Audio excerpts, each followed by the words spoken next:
Okay, so I want to show you how I build e-cig coils. I'm not saying it's the best way, I'm not saying it's the worst way, I'm just saying it's my way. So these are some of the essential bits and pieces that I always have to hand when I'm building the coil. There's a roll of wire, this little jig thing with a set of dowels and turning devices you can feed the wire through, and basically helps you make a nice neat coil, keeping all the turns tight, and you can count it quite easily. Much easier than just wrapping it around like a screwdriver or something. So I've already cut the wire, putting it in the jig, through the jig, pop the dowel in, and pop the top piece over, and just turn. I always turn about 14 and a half times. I'm not a fan of these really hot sub-ohm coils, and I quite like my battery life, so yeah, I turn it about 14 and a half times. The half time allows it to like spring back on itself, and both tails of the coil end up pointing totally opposite each other, which is quite nice when it comes to fitting the coil between the posts.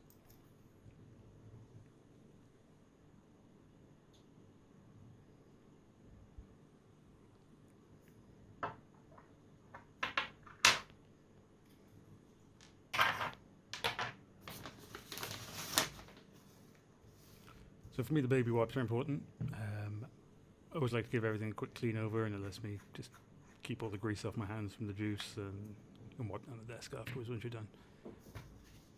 See, as you can see, once you take the tank off, it's a bit slimy.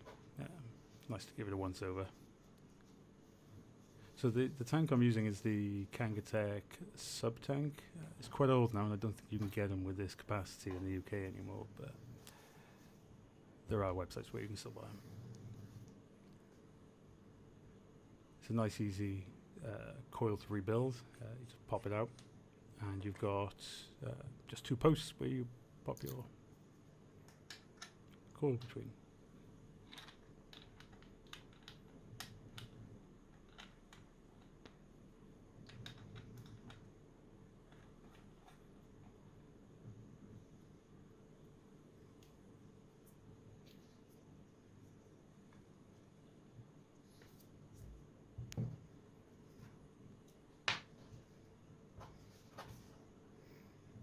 So the first thing for me is just get the old coil out, give everything a little clean up.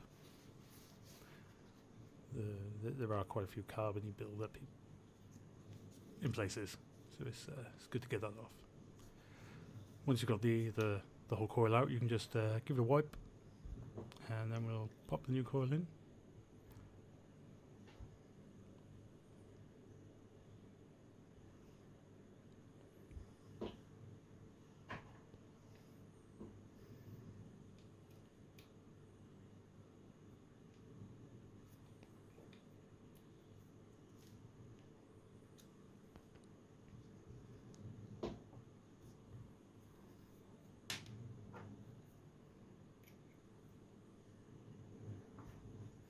What's quite nice about doing these is you can get away with using the same coil for about 3 weeks, just changing the wick every so often.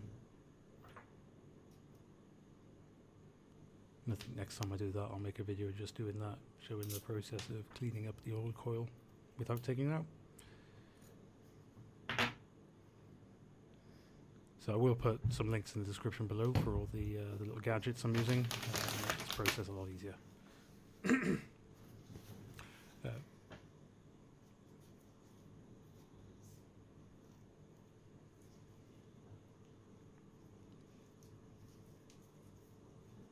Like I said, I do give everything a little clean up before I pop a new coil in.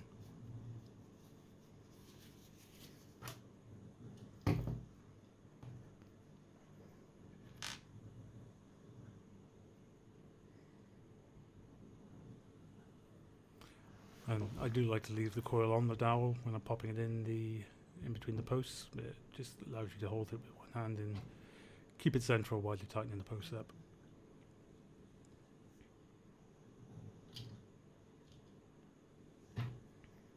See me just fumbling around a bit now. There's no right or wrong way to put the coil in, just whichever suits you. But as you can see here, I done it what I would call upside down. I like to have the actual coil a bit higher up between the posts.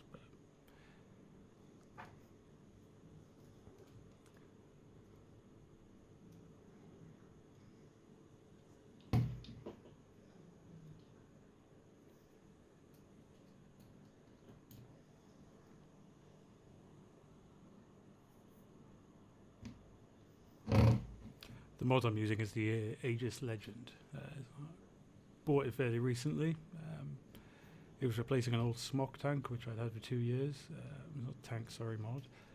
It's quite good. It's a bit bigger than the smock, which makes it a bit more filling in your pocket. But it's coated in rubber and leather, so it doesn't bang.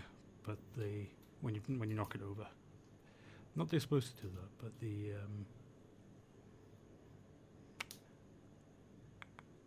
rubber makes it quite difficult to get out of your pocket if you pop it in.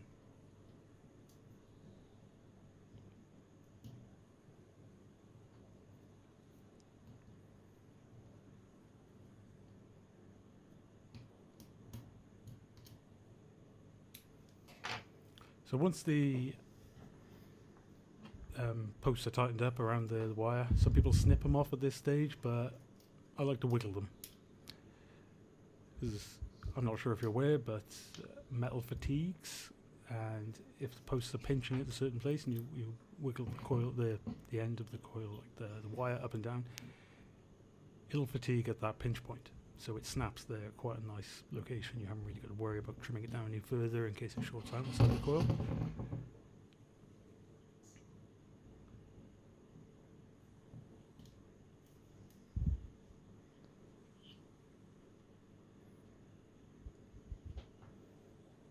And there we go.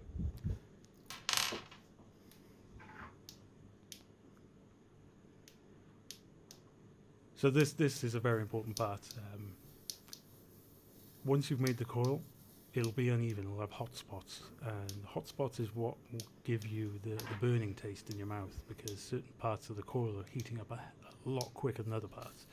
So it's what you've got to do is grab some ceramic tweezers, heat the coil up, move the coil around a bit, pinch it, spread it out while it's hot, and then just keep pulsing on the button. And you'll see it heats up, it cools down, it heats up, cools down. And the aim of this is to make it heat up evenly throughout the entire coil.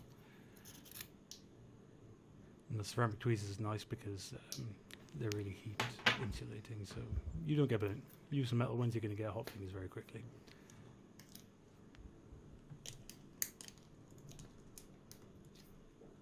So while you're doing that, you don't really mind what the settings of your e-cig are. It doesn't really matter as long as you're heating it up and cooling it down, then it's great, you can work it out. But I've always found that once you've done that, you want to reset all the settings on your mod, and the best way to do that is just take the battery out and pop them back in, or just open the cover and close the cover. It usually asks you what the new resistance is. Again, I like a higher resistance coil. Batteries last longer, it's great. And you can still get the same amount of vape, if that's your thing. So after resetting it, letting it rediscover the resistance of the coil, you just want to chop a length of the organic cotton. I usually go for about 3-4 mil wide and, well, about half the packet in length, I guess.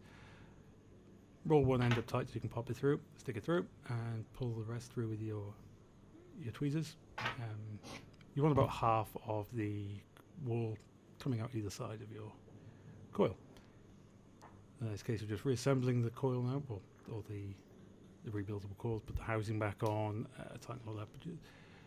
Once you pop it on, you want to tighten all the screws up, push all the wicking wool down either side of the tank. Whichever juice you're using, then just a couple of drops just to prime it before you reassemble the full thing.